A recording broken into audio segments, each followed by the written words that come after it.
ഇപ്പോൾ നാം ശ്രവിച്ചുകൊണ്ടിരിക്കുന്നത് morning voice എന്ന ആത്മീയ ശുശ്രൂഷയാണ്. ഇന്ന് ആരാധനാത്മകമായ ചിന്ത പങ്കുവയ്ക്കുന്നത് കർത്താവിൻ്റെ ദാസൻ ഷനു സാമുവേൽ അടൂർ.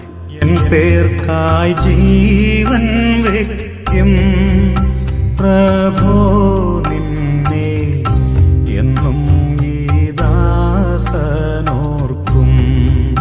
പ്രഭോ നിന്നെ എന്നും ഈ ദാസനോർക്കും. നിൻ കൃപയേറിയ വാക്കിൻ പ്രകാരമിന്നത്യന്തം താഴ്മയോടെ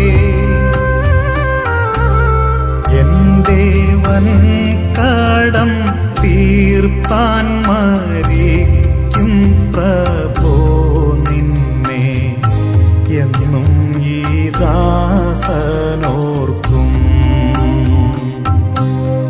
എന്റെ വൻ കടം തീർപ്പാൻ മരിക്കും പ്രഭോ നിന്നെ എന്നും ഈ ദാസനോർക്കും. മോർണിംഗ് വോയിസിൻ്റെ എല്ലാ ബഹുമാന്യ കേൾവിക്കാർക്കും ഒരിക്കൽ കൂടെ കർത്താവും രക്ഷിതാവുമായ യേശു ക്രിസ്തുവിൻ്റെ ധന്യനാമത്തിലുള്ള സ്നേഹവന്ദനത്തെ അറിയിക്കുന്നു. 9-ാം സങ്കീർത്തനം 1-2 വാക്യങ്ങൾ. ഞാൻ പൂർണ്ണ ഹൃദയത്തോടെ യഹോവയെ സ്തുതിക്കും, നിന്റെ അത്ഭുതങ്ങളെ ഒക്കെയും ഞാൻ വർണ്ണിക്കും. ഞാൻ നിന്നിൽ സന്തോഷിച്ച് ഉല്ലസിക്കും. അത്യുന്നതനായുള്ളവേ, ഞാൻ നിന്റെ നാമത്തെ കീർത്തിക്കും. സങ്കീർത്തനക്കാരനായ ദാവീദ് ദൈവമുൻപാകെ ചെയ്യുന്ന ഒരു വിളംബരമാണ്. കുറച്ചുകൂടെ വ്യക്തമായി പറഞ്ഞാൽ, തൻ്റെ ജീവിതത്തിൽ വിജയം നൽകിയ ദൈവത്തെ താൻ ഓർത്ത് നന്ദി പറയുകയാണ്, സ്തുതിക്കുകയാണ്. സങ്കീർത്തനം നമ്മൾ വായിക്കുമ്പോൾ ദൈവം മുൻപാകെ എത്രമാത്രം നന്ദിയുള്ള ഹൃദയത്തോടു കൂടിയാണ് താൻ ഈ കാര്യങ്ങൾ വെളിപ്പെടുത്തുന്നത് എന്ന് കാണുവാൻ കഴിയുന്നുണ്ട്. ശത്രുക്കളിൽ നിന്ന് അത്ഭുതകരമായ വിടുതൽ ലഭിച്ച് ദൈവം തനിക്ക് നൽകിയ നന്മകളും വിജയവും ഓർത്ത് എണ്ണി എണ്ണി ദൈവത്തെ സ്തുതിക്കുകയാണ്. ആ ദൈവ നന്മകൾ ഓർക്കുമ്പോൾ ദൈവത്തെ സ്തുതിക്കുന്ന ഒരു സ്വഭാവം സങ്കീർത്തനക്കാരനുണ്ട്. അതുകൊണ്ടാണ് താൻ പറയുന്നത്, ഞാൻ എങ്ങനെയാണ് സ്തുതിക്കുന്നത്? ഞാൻ പൂർണ്ണ ഹൃദയത്തോടെ യഹോവയെ സ്തുതിക്കും എന്ന് പറഞ്ഞാൽ, ഹൃദയം പൂർണ്ണമായി ദൈവസന്നിധിയിൽ പകർന്നുകൊണ്ടാണ് ദൈവത്തെ സ്തുതിക്കുന്നത്. അത്രമാത്രം നന്ദി കൊണ്ട് ഹൃദയം നിറയുകയാണ്. നാം ദൈവത്തെ സ്തുതിക്കുമ്പോൾ, മഹത്വപ്പെടുത്തുമ്പോൾ, ആരാധിക്കുമ്പോൾ നമ്മുടെ ഹൃദയം നന്ദി കൊണ്ട് നിറയാറുണ്ടോ?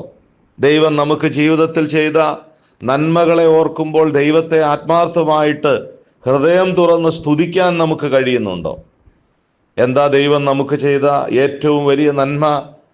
ദൈവം തൻ്റെ പുത്രനെ നമുക്ക് വേണ്ടി നൽകി. കാൽവറിയിലെ ക്രൂശിൽ നമുക്ക് വേണ്ടി തൻ്റെ പുത്രനെ യാഗമാക്കി നമ്മുടെ പാപത്തിന് പരിഹാരം തന്ന് നമ്മെ വീണ്ടെടുത്തു. അതാണ് ഏറ്റവും വലിയ വിജയം നമ്മുടെ ജീവിതത്തിൽ ലഭിക്കാനിടയായത്. മരണത്തിന്മേലുള്ള ജയമാണത്. ഹേ മരണമേ, നിന്റെ ജയം എവിടെയെന്ന് പറഞ്ഞ് മരണത്തെ ജയിച്ചുയർത്തെഴുന്നേറ്റ കർത്താവ്, ആ കർത്താവാണ് നമുക്കും വിജയം നൽകുന്നത്. അങ്ങനെ കർത്താവ് വിജയം നൽകുമ്പോൾ ആ ദൈവത്തിൻ്റെ നന്മകളെ ഓർത്ത് സങ്കീർത്തനക്കാരൻ ഇവിടെ ദൈവത്തെ സ്തുതിക്കുകയാണ്. മാത്രമല്ല, താൻ പറയുകയാണ്, നിന്റെ അത്ഭുതങ്ങളെ ഒക്കെയും ഞാൻ വർണ്ണിക്കുമെന്ന് പറയുകയാണ്. എന്ന് പറഞ്ഞാൽ എനിക്ക് പറഞ്ഞു തീർക്കാൻ കഴിയുന്നില്ല, അത്രമാത്രം അത്ഭുതങ്ങളാണ് ദൈവം തൻ്റെ ജീവിതത്തിൽ ചെയ്തത്. നമുക്കും അത് ഓർക്കാൻ കഴിയണം. നമ്മുടെ ജീവിതത്തിൽ എത്രയോ അത്ഭുതകരമായ വഴികളാണ് ദൈവം ചെയ്തു തന്നത്. അത് ഓർക്കുമ്പോൾ നമ്മുടെ ഹൃദയവും നന്ദി കൊണ്ട് നിറയാനിടയാകട്ടെ. മാത്രമല്ല, ഞാൻ നിന്നിൽ സന്തോഷിച്ചുല്ലസിക്കും, അത്യുന്നതനായുള്ളവേ, ഞാൻ നിന്റെ നാമത്തെ കീർത്തിക്കും. ദൈവത്തിലുള്ള സന്തോഷം വെളിപ്പെടുത്തുകയാണ്. എന്നിട്ട് പറയാ, ഞാൻ ആ ദൈവത്തെ കീർത്തിക്കും, ആ ദൈവത്തിന് പാട്ടുപാടും, ആ ദൈവത്തെ സ്തുതിക്കും, ആ ദൈവത്തോട് നന്ദി നന്ദി പറയും, ഞാൻ ആ ദൈവത്തെ ആരാധിക്കും. കാരണം ദൈവം എനിക്ക് ചെയ്ത നന്മകൾ അത്രമാത്രം വലുതാണ്. നമ്മുടെ ജീവിതത്തിലും ദൈവം ചെയ്ത നന്മകളെ ഓർക്കുമ്പോൾ, ദൈവം നടത്തിയ വഴികളെ ഓർക്കുമ്പോൾ, നമുക്കും ഹൃദയം തുറന്ന് പൂർണ്ണ ഹൃദയത്തോടെ ദൈവത്തെ സ്തുതിപ്പാനിടയാകണം, ദൈവത്തെ മഹത്വപ്പെടുത്താനിടയാകണം.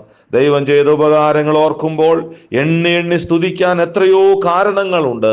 ഇവിടെ ദാവീദിന്റെ ജീവിതത്തിൽ ദൈവം തന്നോട് കാണിച്ച കരുണയും പരിപാലനവും നന്മകളും ഓർക്കുമ്പോൾ എത്ര സ്തുതിച്ചാലും മതിയാകയില്ല.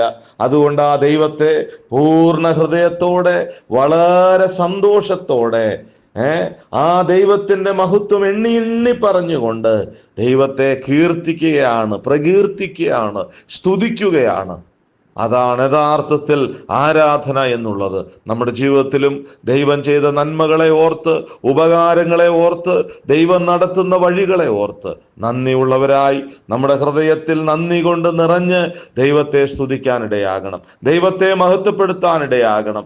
ആ ഹൃദയത്തിൽ നന്ദി നിറയുമ്പോഴാണ് നമുക്ക് കീർത്തിക്കാൻ, അത് വാഗൊണ്ട് പ്രശംസിക്കാൻ, പ്രകീർത്തിക്കാൻ, സ്തുതിക്കാൻ കാരണമാകുന്നത്. ദൈവം അതിനിടയാക്കട്ടെ. അങ്ങനെ ദൈവം മുൻപാകെ നന്ദിയുള്ളവരായി തീരണമെന്നാണ് ദൈവം ആഗ്രഹിച്ചത്. സങ്കീർത്തനക്കാരനായ ദാവീദിനോട് ചേർന്നും നമ്മുടെ ഹൃദയത്തിൽ പൂർണ്ണമായി നന്ദിയുള്ളവരായി, ഹൃദയം നന്ദി കൊണ്ട് നിറഞ്ഞ് പൂർണ്ണ ഹൃദയത്തോടെ നമുക്ക് നമ്മുടെ കർത്താവിനെ സ്തുതിക്കാം, കർത്താവിനെ മഹത്വപ്പെടുത്താം. ആ ഉപകാരങ്ങളെ ഓർത്ത് ദൈവത്തിന് സ്തോത്രം ചെയ്യാം. എത്രയോ നന്മകൾ നമ്മുടെ ജീവിതത്തിലും ദൈവം തന്നിട്ടുണ്ട്, എത്രയോ ഉപകാരങ്ങൾ ദൈവം നമുക്ക് തന്നിട്ടുണ്ട്. ആ കർത്താവിൽ സന്തോഷിക്കാനിടയാകണം. ആ സന്തോഷം ഹൃദയത്തിൽ തിങ്ങി നിറയുമ്പോൾ ദൈവത്തിന്റെ മുൻപാകെ അതെങ്ങനെ പറയാതിരിക്കാൻ കഴിയും, എങ്ങനെ വായടച്ചു വെക്കാൻ കഴിയും? ദൈവത്തിന്റെ ഉപകാരങ്ങളെയും നന്മകളെയും ഒക്കെ ഓർത്തുകൊണ്ട് നമുക്കും ദൈവത്തെ സ്തുതിക്കാം. ദൈവം നമ്മെ സഹായിക്കട്ടെ. നമുക്കൊരു വാക്ക് ആ നിലയിൽ സ്തോത്രം ചെയ്തുകൊണ്ട് ദൈവത്തെ മഹത്വപ്പെടുത്താം. ഞങ്ങളുടെ ദൈവമേ, സ്വർഗീയ പിതാവേ, അവിടുത്തെ നന്മകൾ എത്രയോ വലുതാണ്. അവിടുന്ന് ഞങ്ങൾക്ക് വേണ്ടി ചെയ്ത ഉപകാരങ്ങൾ ഓർക്കുമ്പോൾ എത്ര നന്ദി പറഞ്ഞാലും മതിയാകില്ല. ഓരോ ദിവസവും ഞങ്ങളെ നടത്തുന്ന വഴികൾ, ഞങ്ങൾക്ക് ആവശ്യമായ നന്മ തരുന്ന വഴികൾ, അതൊക്കെ ഓർക്കുമ്പോൾ, അവിടുന്ന് ഞങ്ങളെ കരുതുന്ന വിധങ്ങളൊക്കെ ഓർക്കുമ്പോൾ, കർത്താവെ, ഞങ്ങൾ എത്ര പറഞ്ഞാലും മതി വരില്ല. അത്രമാത്രം അവിടുന്ന് ഞങ്ങളെ സ്നേഹിച്ച് അനുദിനം നടത്തുന്നതിനായിട്ട് സ്തോത്രം. കർത്താവ്, ഇതുവരെയും ഞങ്ങളോട് ചെയ്ത ആ നന്മകൾ, ഉപകാരങ്ങൾ അതെത്ര വലുതാണ്. അവിടുന്ന് പുത്രനെ നൽകി ഞങ്ങളെ സ്നേഹിച്ചതിനായിട്ട് സ്തോത്രം. പുത്രനിലൂടെ ഞങ്ങൾക്ക് വീണ്ടെടുപ്പ് നൽകിയതിനായിട്ട് സ്തോത്രം. ഞങ്ങളുടെ ജീവിതത്തിന്റെ എല്ലാ വഴികളിലും ഒരു ദൈവ പൈതൽ എന്ന നിലയിൽ അവിടുന്ന് ഞങ്ങളെ കരുതുന്നതിനായി സ്തോത്രം. കർത്താവെ, നന്ദിയോടെ ഞങ്ങൾ അങ്ങേ സ്തുതിക്കുന്നു. എല്ലാ മഹത്വവും ഞങ്ങൾ അങ്ങേക്ക് തരുന്നു. യേശു കർത്താവിന്റെ ധന്യമായ നാമത്തിൽ തന്നെ. ആമേൻ.